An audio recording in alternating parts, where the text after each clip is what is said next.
Now, the first messaging strategy based on classical rhetoric involves building believability.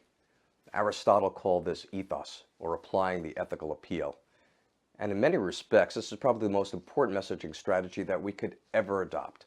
Because if our readers or our listeners don't believe us, and they don't believe that we are credible, we'll never be able to persuade them. We'll never be able to move them to action or get them to do what we'd like them to do.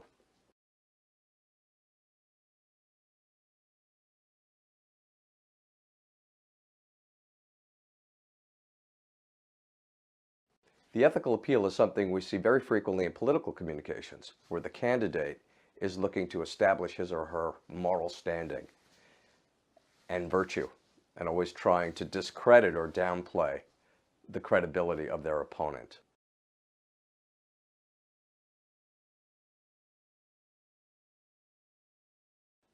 But how do we go about building believability? What did Aristotle tell us about what we need to do to build believability? He told us to focus on three key things.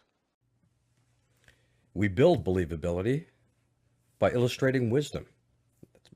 In other words, by demonstrating to our listeners or our readers that we have the intelligence and experience and a firm grasp of the issues at hand. Next, we could show moral character, where we demonstrate our inherent goodness. In other words, we illustrate character by demonstrating virtue. Things like courage, generosity, caution, practicality. Lastly, we show goodwill. It's required that we demonstrate an interest in people's welfare.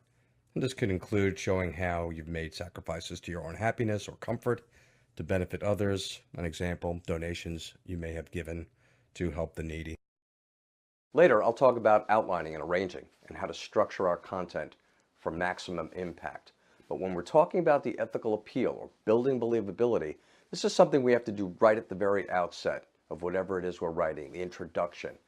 As we move forward in terms of our communications, we always have to establish our credibility and continually reinforce it. Effective, persuasive communications require establishing believability of the message source, whether that source is yourself, a person on whose behalf you're working, or a product you're promoting. We build believability by citing examples of intelligence, compassion, generosity.